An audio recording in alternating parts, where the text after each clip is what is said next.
October 16th, 1793.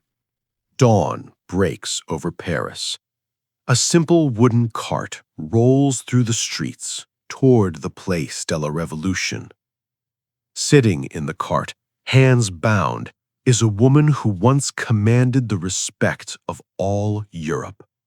Her hair has turned completely white, not gradually over years, but allegedly overnight from the shock and stress of recent events. She's only 37 years old. Massive crowds line the streets, but they're not mourning. They're jeering, shouting insults, celebrating. The woman in the cart, who once wore the most elaborate gowns in Europe, who once lived in the most magnificent palace in the world, who once was addressed as Your Majesty, now wears a plain white dress and is being paraded through Paris like a criminal. Her name is Marie Antoinette, and in just a few hours, she'll face the guillotine's blade. The crowd will cheer as her head falls. But here's the question that has haunted historians for over 2 centuries. How did it come to this? How did a teenage Austrian princess who arrived in France to marry the future king become the most hated woman in the country? Was she really the cruel, extravagant, out-of-touch aristocrat that revolutionary propaganda portrayed? Or was she a scapegoat, a symbol onto which an entire nation's rage was projected? The truth is far more complex and far more tragic than the legends suggest. Stay with me, because what you're about to discover is the real story of Marie Antoinette, not the caricature from history books or Hollywood films, but the actual woman.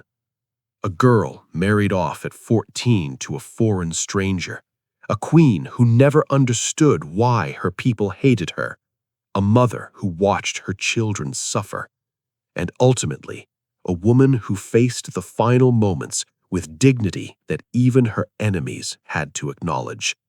This is the story of Marie Antoinette, and I promise you, the truth is more heartbreaking than any fiction.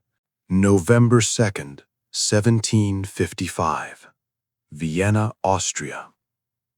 Maria Antonia Josepha Johanna, the girl who would become Marie Antoinette, is born as the 15th child of Empress Maria Theresa and Emperor Francis I.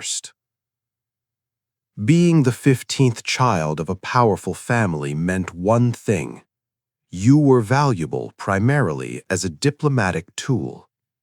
Maria Antonia's future would be determined not by her wishes, but by what marriage alliance would most benefit Austria. Young Maria Antonia grew up in the opulent Schönbrunn Palace, but she wasn't particularly well educated. While her older siblings received rigorous training in languages, politics, and governance, Maria Antoinette's education was neglected. She learned to sing, to dance, to carry herself with grace, but history, politics, economics, dismissive tone.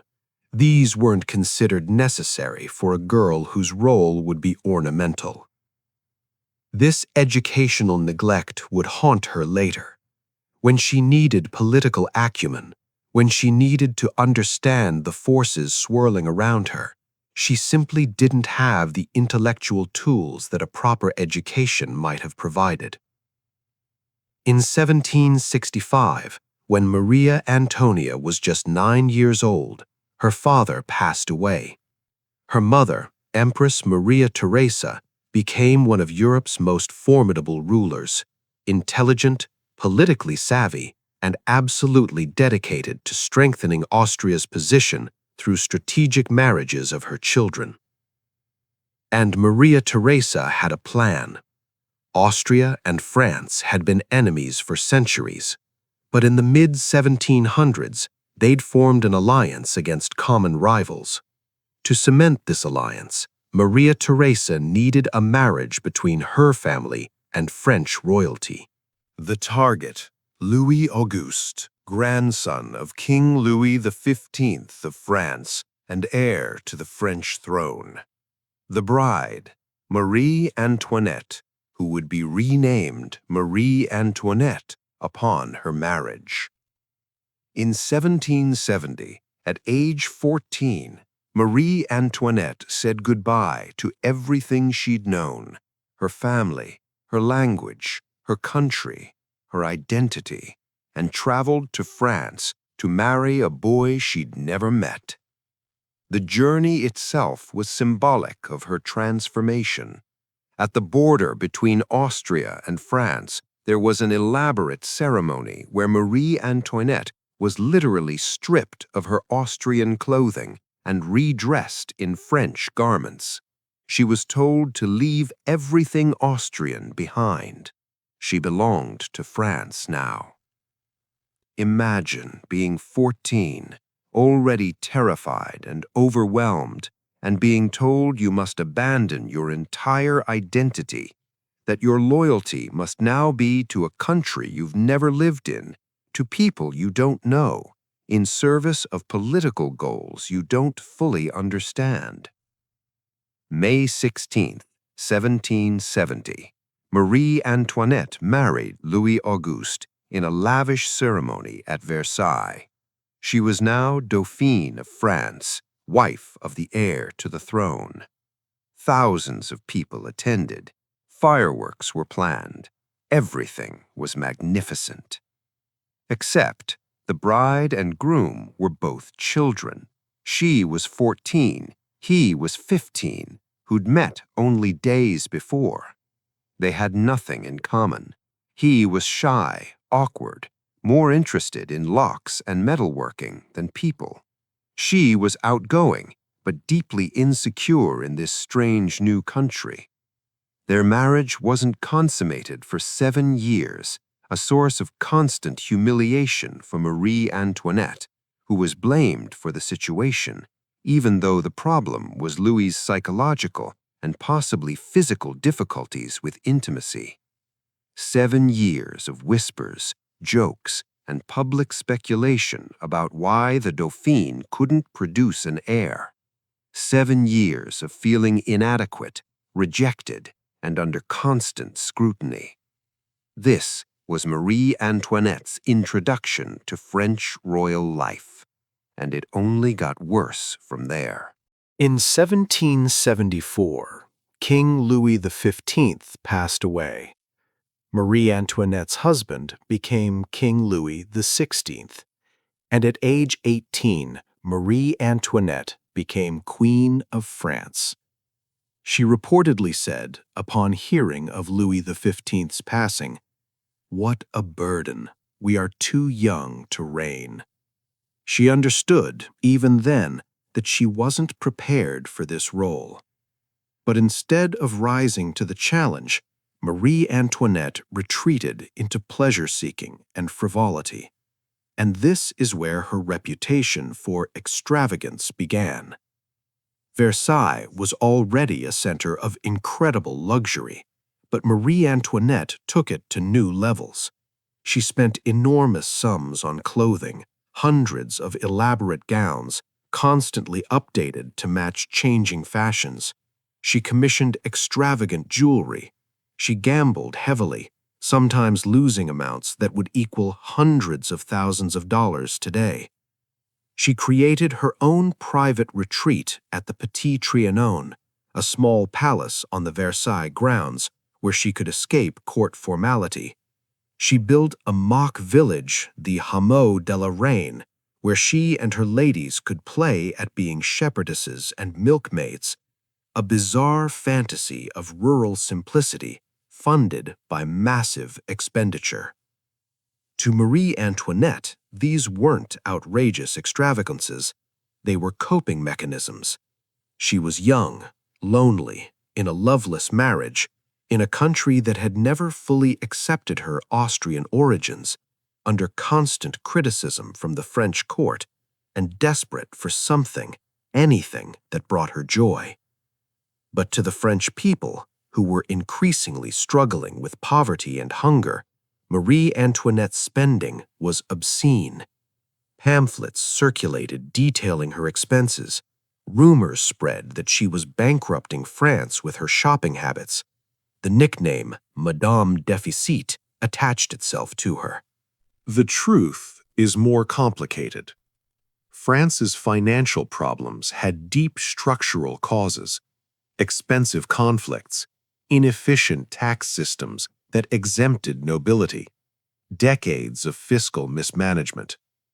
Marie Antoinette's spending, while certainly excessive, was a symptom of aristocratic privilege, not the cause of France's bankruptcy.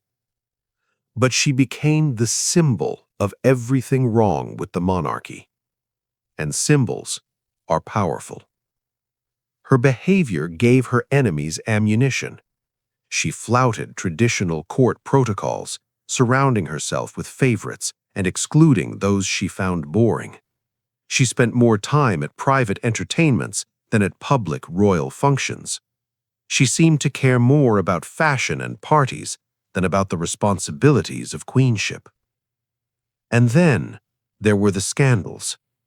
The most damaging was the affair of the diamond necklace in 1785, a complicated scheme involving a con artist, a cardinal, and an enormously expensive diamond necklace.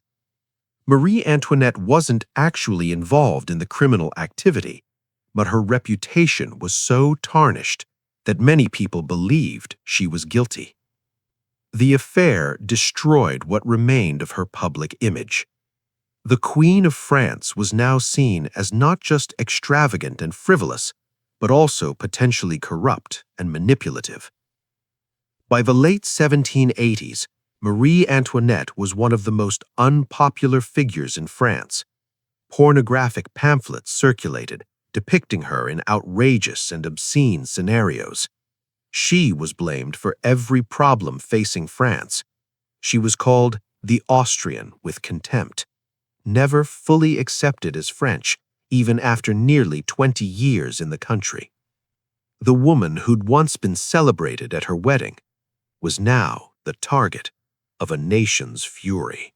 Let's address the most famous thing Marie Antoinette supposedly said, except she never actually said it.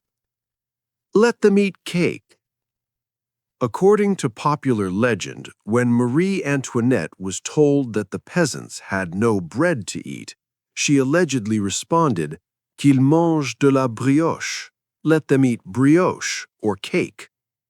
This quote has become the ultimate symbol of aristocratic cluelessness, a royal so out of touch with reality that she couldn't comprehend why starving people simply didn't eat pastries instead of bread. There's just one problem. Marie Antoinette never said it. The quote actually appears in Jean-Jacques Rousseau's Confessions, written when Marie Antoinette was only 10 years old and still in Austria. Rousseau attributed it to a great princess, not to Marie Antoinette specifically. The saying was apparently a common joke about aristocratic ignorance that had been circulating for years. Revolutionary propagandists later attributed it to Marie Antoinette because it fit so perfectly with the image they were constructing: the callous, ignorant queen who cared nothing for her suffering people. And the attribution stuck. Even today, most people believe Marie Antoinette said this, despite no historical evidence that she ever did. This is important because it shows how propaganda works. Once a narrative becomes established, once a person becomes a symbol, facts matter less than the story. Marie Antoinette became the embodiment of aristocratic excess and callousness, and any story that reinforced that image, even false ones, was accepted as true. Did Marie Antoinette understand the suffering of ordinary French people? Probably not fully. She'd been raised in palaces, married into a palace, and lived her entire life surrounded by wealth. The grinding poverty that most French people experienced was completely outside her experience. But there's no evidence she was actively cruel or deliberately callous. She donated to charities. She visited hospitals. She cried when she heard about people suffering. But these individual acts of kindness were meaningless against the structural inequality of French society, and she became the person blamed for that inequality. This is the tragedy of Marie Antoinette's story. She wasn't particularly virtuous, but she wasn't particularly villainous either.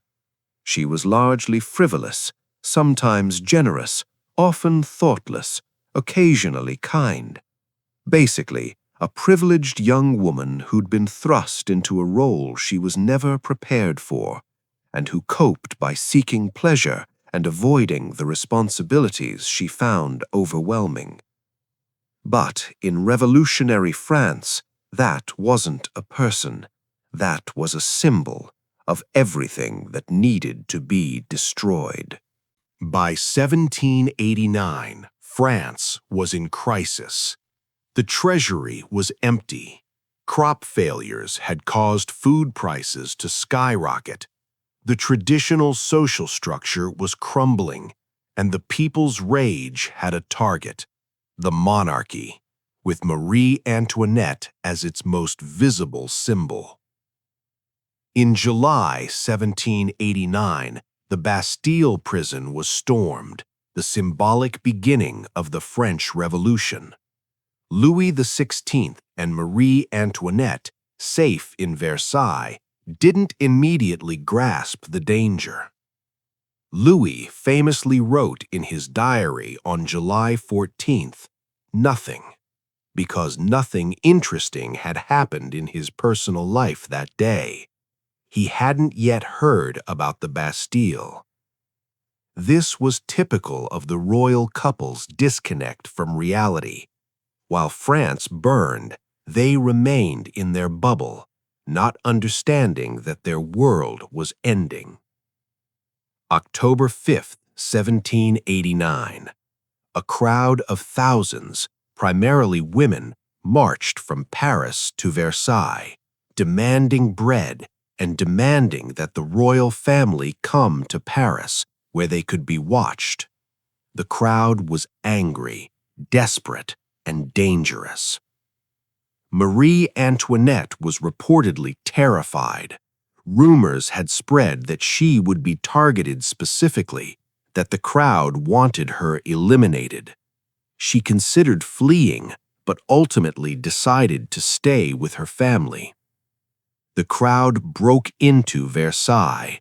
Some members attempted to reach Marie Antoinette's chambers. Guards were eliminated defending the queen. Marie Antoinette barely escaped, fleeing through secret passages to the king's rooms. Eventually, the royal family appeared on a balcony facing the crowd.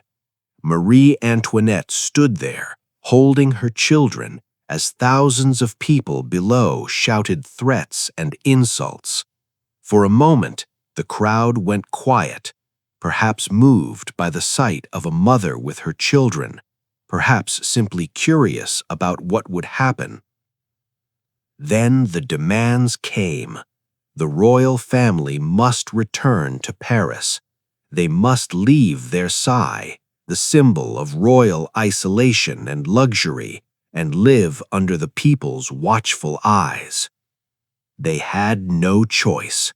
The royal family was effectively taken captive and brought to Paris, housed in the Tuileries Palace. They were prisoners in but name. For Marie Antoinette, who'd spent her entire French life at Versailles, this was the end of everything she'd known. She would never see Versailles again. From 1789 to 1791, the royal family lived in Paris under constant surveillance. Revolutionary authorities controlled their movements. read their correspondence, and monitored their visitors. The revolution was becoming increasingly radical, and the monarchy's position increasingly precarious. From 1791, Louis XVI and Marie Antoinette decided to attempt escape.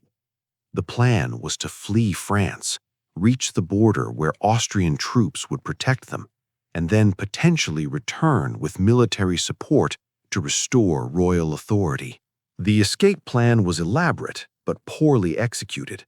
The family would travel in a large, conspicuous coach, disguised as minor nobility. They would stop at various points where fresh horses would be waiting. They would reach the border before anyone realized they were missing. The night of June 20th, 1791, the escape began. The family successfully left Paris undetected. For several hours, it seemed the plan might work, but then things started going wrong. The large coach was slow. Scheduled stops were delayed. People at various towns noticed the travelers and grew suspicious. The supposed minor nobility looked remarkably like the royal family whose faces appeared on currency. At the town of Varennes, about 30 miles from the border, they were recognized and stopped. Crowds gathered. Revolutionary authorities were notified. Within hours, armed guards arrived to escort the family back to Paris. The journey back was a nightmarish. Crowds lined the roads, shouting insults, making threats. The family that had left Paris secretly in darkness returned in broad daylight in a procession of humiliation. The message was clear. You cannot escape. You are captives. The failed escape had catastrophic consequences. Whatever remaining credibility Louis XVI had as a constitutional monarch was destroyed.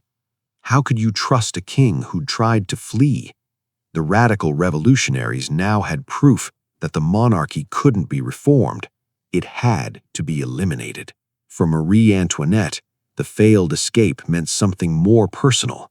She'd failed to save her family. Her children were now even more vulnerable. Her husband's weakness had been exposed, and her own situation had transformed from uncomfortable to genuinely dangerous.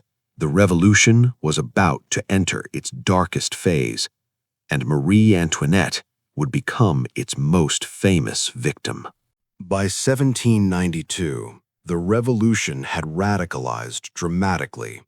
The moderate constitutional monarchy that some had hoped for was replaced by increasingly extreme Republican sentiment, and the question arose, what to do with the royal family?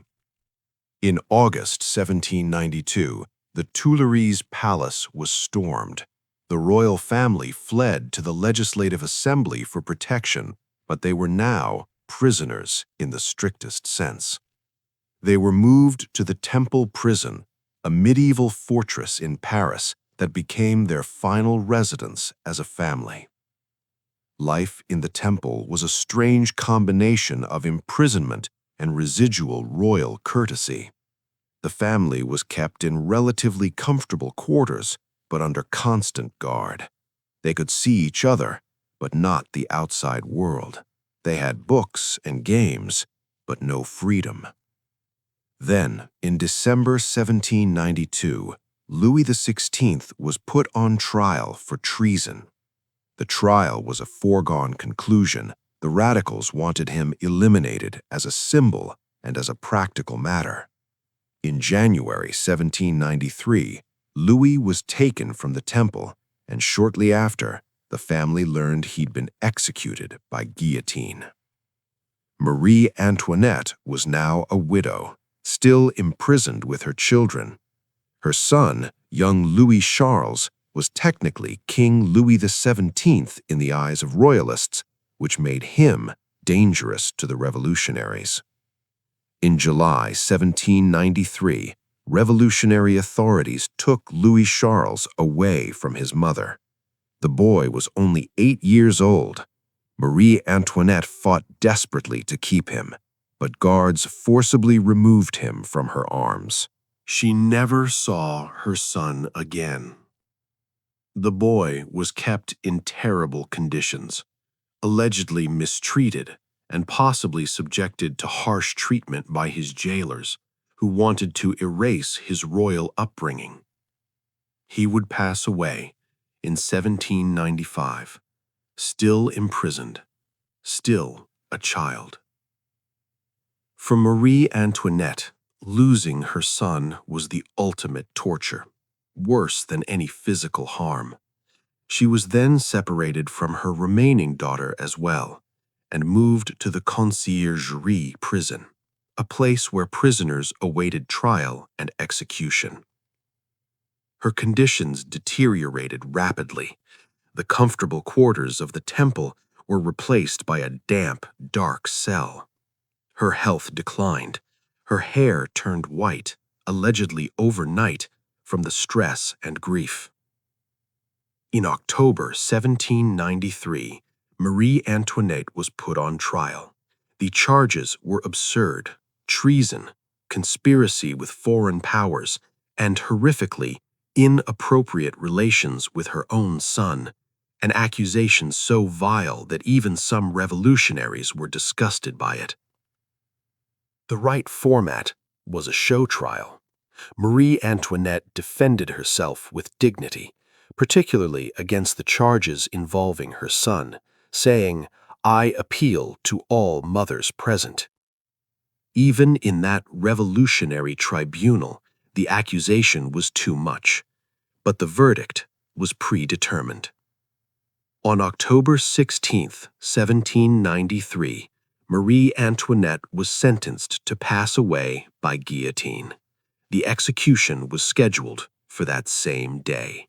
She dresses in white, not the elaborate gowns she'd once worn, but a simple white dress that would later become iconic in paintings and depictions of her final moments.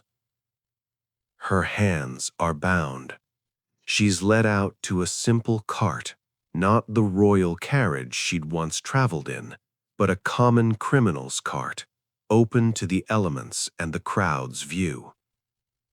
The journey from the Conciergerie to the Place de la Révolution takes over an hour. The cart moves slowly through massive crowds.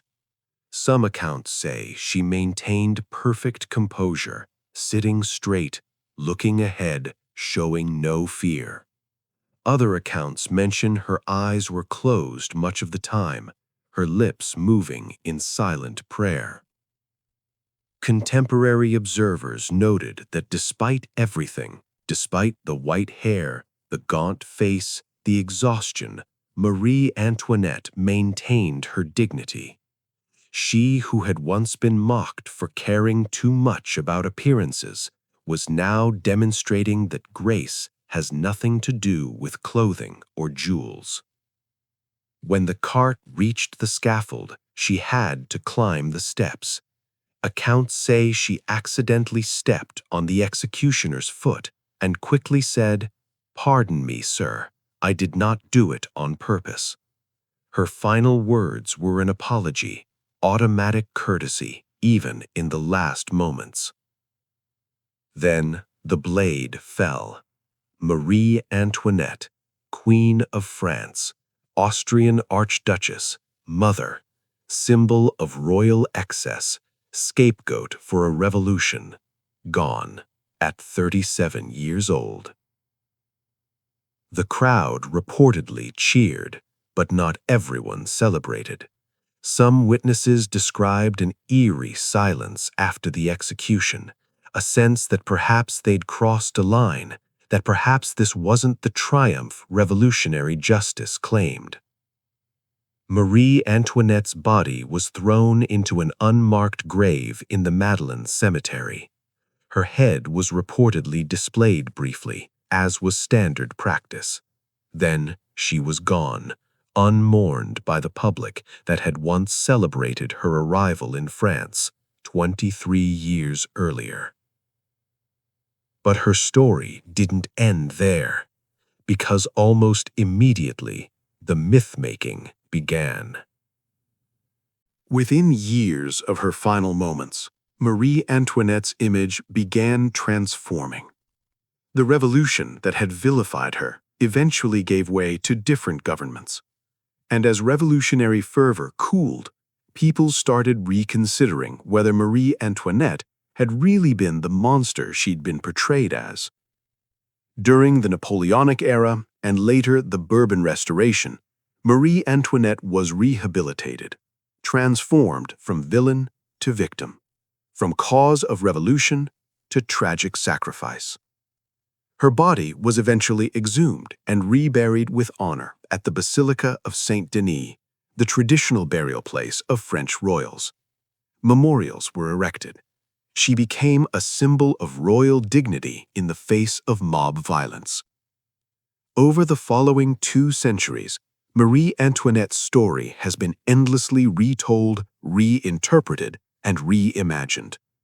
Films, novels, plays, and academic histories have all grappled with who she really was versus what she represented. Some portrayals emphasize her as a victim, a teenage girl married off to a foreign country, blamed for problems she didn't cause, used as a scapegoat for systemic failures, and ultimately sacrificed to revolutionary rage. Other portrayals maintain she embodied aristocratic excess and deserved condemnation for her frivolous lifestyle while people starved. Modern scholarship tends toward a more nuanced view. Marie Antoinette was neither innocent victim nor guilty villain. She was a complex, flawed human being who found herself in an impossible situation, the culmination point for centuries of building resentment against monarchy, privilege, and inequality. She wasn't solely responsible for the French Revolution. That attribution gives her far more influence than she actually had, but she wasn't blameless either. Her extravagance, her political naivety, and her failure to understand or connect with ordinary French people made her a perfect target when revolutionary rage needed a face. What's perhaps most interesting is how Marie Antoinette has become a cultural touchstone for discussions about privilege, scapegoating, public opinion, and the gap between public image and private reality. When we call someone Marie Antoinette today, we mean they're out of touch, privileged, and oblivious to others' suffering. The name has become shorthand for a particular type of social critique. But the real Marie Antoinette, the young woman who never wanted to be queen, who sought escape in parties and fashion, who loved her children desperately, who faced her final moments with remarkable dignity, that person is more complicated than any simple label can capture. Marie Antoinette's story begins and ends with a lack of choice. At 14, she didn't choose to leave Austria. She didn't choose to marry Louis XVI. She didn't choose to become Queen of France. She didn't choose the political and economic crises that engulfed France in the 1780s. She didn't choose the revolution. And she certainly didn't choose the guillotine. The choices she did make, how to dress, where to spend her time, how to cope with loneliness and rejection, were the choices of someone trying to find happiness and meaning within the very narrow confines allowed to her. Were those choices always wise? No. Were they sometimes selfish and thoughtless? Absolutely. Did they justify making her the scapegoat for centuries of systemic problems? That's the question historians still debate. What's undeniable is that Marie Antoinette became a symbol of aristocratic excess, of royal callousness, of everything the revolution opposed. And symbols are powerful, precisely because they're simpler than reality. You can hate a symbol completely. You can blame a symbol for everything. You can eliminate a symbol and feel you've solved problems. But Marie Antoinette wasn't just a symbol. She was a person, a daughter who missed her mother, a wife in a difficult marriage, a mother who loved her children desperately, a woman who made mistakes and paid for them with her life. The final image of Marie Antoinette, white-haired, bound, sitting in a common cart on the way to execution, maintaining her composure, is powerful precisely because it's human. Not a queen, not a symbol, but a person, facing the end with whatever dignity she could salvage. 3 centuries later, we're still talking about her, still debating her, still trying to understand how a teenage Austrian girl became the most hated woman in France and one of the most famous figures in history. Her life teaches us about the dangers of scapegoating, about how public images can diverge completely from private reality, about how systemic problems seek individual targets, and about how privilege without purpose breeds resentment. But it also teaches us about resilience, about maintaining dignity in impossible circumstances, and about how history's judgment is never as simple as hero or villain. Marie Antoinette lost everything: her country, her freedom, her husband, her children, and ultimately her life. But she maintained to the very end her sense of self. And that might be the most important lesson of all. If Marie Antoinette's tragic story has moved you, here's what I want you to think about. First, question simplified narratives. When someone is portrayed as entirely villainous or entirely innocent, dig deeper. Real people are always more complex than symbols. Marie Antoinette was neither the monster of revolutionary propaganda nor the saint of later rehabilitation. She was human, which means she was complicated. Second, recognize scapegoating when you see it. When one person becomes the target of collective rage for systemic problems, be suspicious. Are they really responsible, or are they simply convenient symbols? France's problems weren't caused by one queen's spending, no matter how excessive, but blaming her was easier than addressing structural issues. Third, consider privilege and its responsibilities. Marie Antoinette had extraordinary privilege, but no preparation for the responsibilities that came with it. Privilege without understanding, without empathy, without connection to others' realities, this creates dangerous disconnections. If you have privilege, and most of us have some form of it, use it wisely and with awareness.